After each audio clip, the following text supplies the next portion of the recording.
Okay, this next quick lesson comes with some exercises, so there's some math practice for you guys to do. How do we add up the capacitance in a circuit if we have multiple capacitors connected together in series?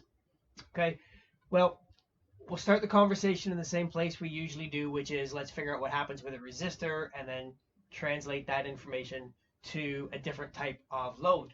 So if we have multiple resistors connected in series, how do we calculate the total resistance? Okay, so RT equals, when connected in series, just add them up, right? R1 plus R2 and so on. So how should we add up the capacitive reactance? Because reactance is the equivalent to resistance. Okay, it's different but the same. It's still an ohmic value.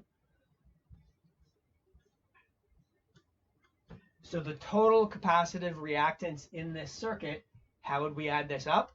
We do exactly that. Just add it up.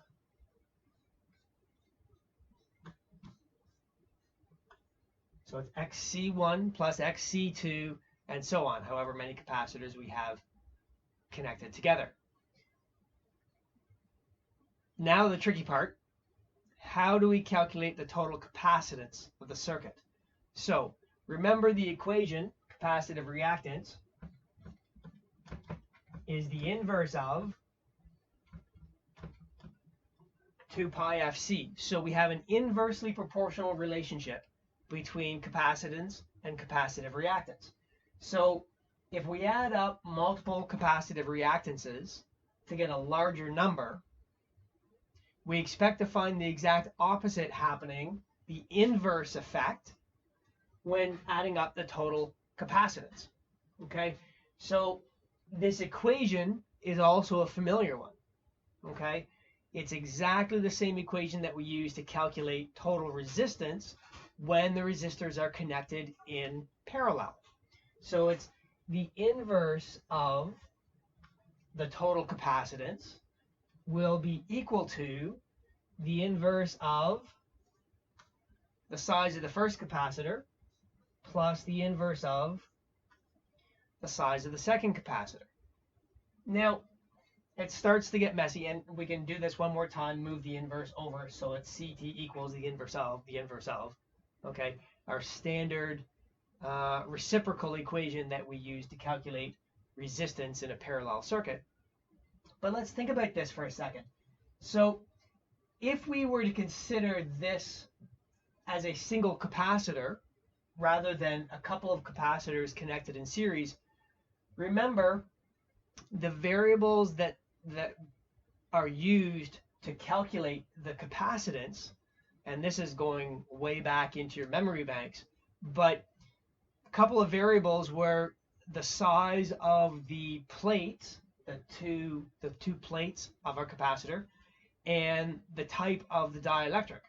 Well, if you look at this, when we place two capacitors in series, effectively, we now have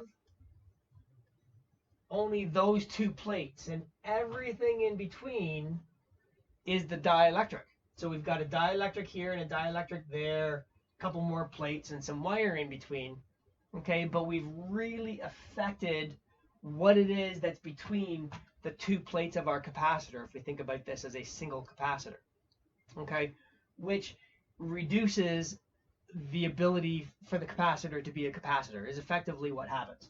So every time we add an additional capacitor in series, okay, we're reducing the capacitance of the circuit. Okay, so if that's too much to think about, just go back to the fact that a capacitor is the exact opposite. Okay, and connecting resistors in series means add them all up, but connecting capacitors in series, when talking about the capacitance, we're using the inverse equation.